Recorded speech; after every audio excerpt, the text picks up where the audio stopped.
How do you get in the zone? Have you ever had the rush of being in your absolute element when doing something, having the ability to focus your full attention on the task at hand? One of the most exciting components to perfecting any skill is learning to get into this state of mind. It is the line to cross which makes someone go from being great at something to someone becoming a champion at that exact same thing. And once you know how to get focused, the process just clicks. And this is the moment that you can fully immerse yourself in the activity to get the most out of it.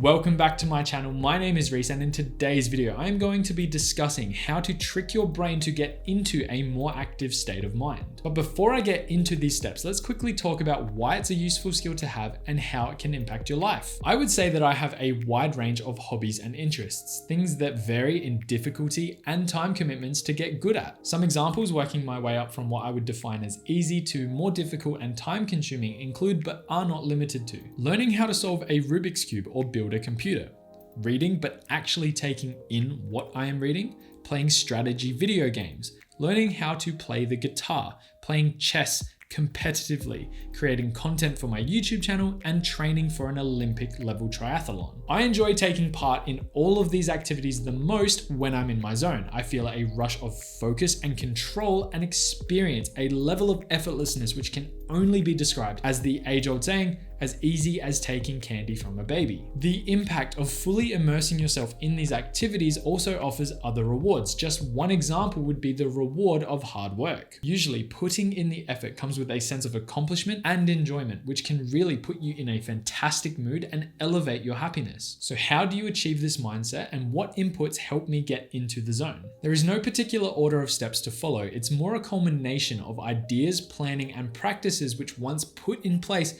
should see you performing at a higher standard. The first thing that I always do with any activity that I want to perform my best at is to reduce the number of decisions that I need to make when actually performing the activity. It seems simple enough. Making the activity less complex allows you to focus on the more important aspects of it. As a fantastic example, I'm going to use my training schedule for my Olympic triathlon. I basically broke the entire process down, so the only decision I needed to make during my training sessions was to actually show up. This is a 1.5 kilometer swim, a 40 kilometer bike ride, and a 10 kilometer run. So I broke it down into 3 categories: swimming, bike riding, and running. I then broke down each activity further by mapping out what my training schedule would look like for each of them. As an example, for the running component, I broke it down into 3 runs per week.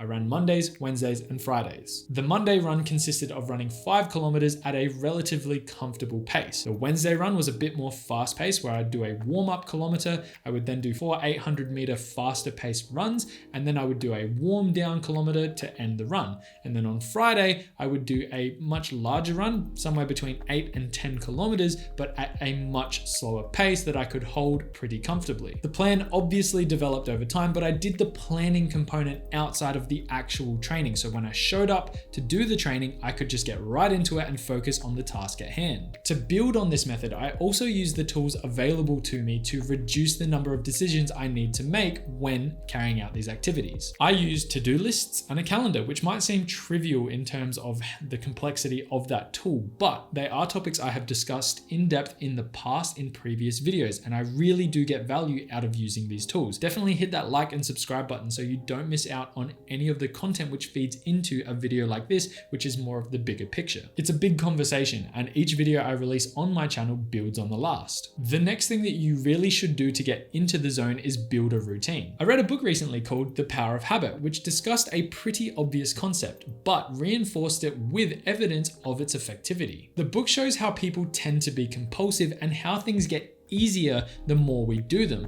There's a section that I really liked in the book, and it went like this: habits are what allow us to do a thing with difficulty the first time, but soon do it more and more easily, and finally with sufficient practice do it semi-automatically, or with hardly any consciousness at all. Routine removes the thought that has to go into how to train for something, which again allows you to focus on perfecting the activity. There are lots of smaller inputs which also feed into how I get into the zone, which can be added to the 2 methods I've just discussed. Things like having absolute quiet when doing an activity to help me concentrate, Or the weather, like when I go for a run, my joints will generally be sore when it's cold, but when it's warm, I generally feel better. If I'm well rested, I will usually perform better. And I have to admit this one, my diet. I have changed my diet up because I've been training for this triathlon for a little while now, and I'm sleeping better. I'm feeling more energetic when I'm doing these activities. I just in general feel better just carrying myself around. I don't know if it's because I've got fitter. I don't know if it's because I've lost some weight. I don't know the specific reason is. I just generally believe it's a culmination of building a routine, sticking to it,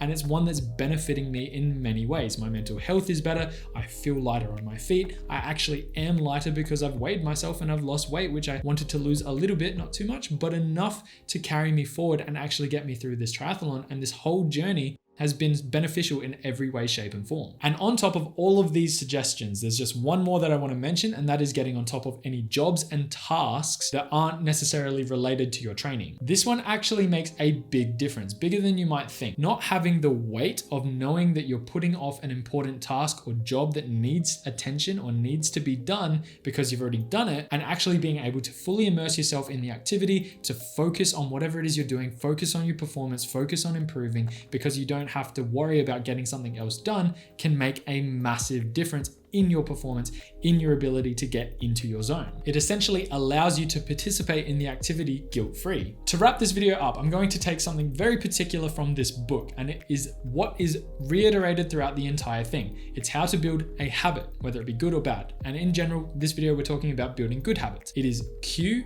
routine, habit. Plan ahead, follow the routine, be consistent, rinse, repeat. Now, I know today's video wasn't specifically related to finance, but it kind of builds on the narrative that I push throughout all my videos. Getting into this mindset just with your day-to-day jobs, your actual work, or hobbies that you want to improve at and get more focused in to basically improve and be better at it. This is the right mindset. This is the right way to go about it. Building healthy habits, building routines, it's all important. And it will ultimately set you up to be able to feed into things like finance. Let's just break down one quick example. Time management and organization skills come directly from being in this mindset. And what does that feed directly into? Money management. Having good time management and organization skills will feed directly into finance related topics. It's about you building healthy habits, good routines, which ultimately benefit you in the long run. And that's pretty much it. I hope I've conveyed the messages from this book, from what I got from this book into your mind. And I hope that you enjoyed today's video. If you did, don't forget to hit like and subscribe down below wherever it may be. I really do appreciate the support. And as always, I will see you in the next one. Bye for now.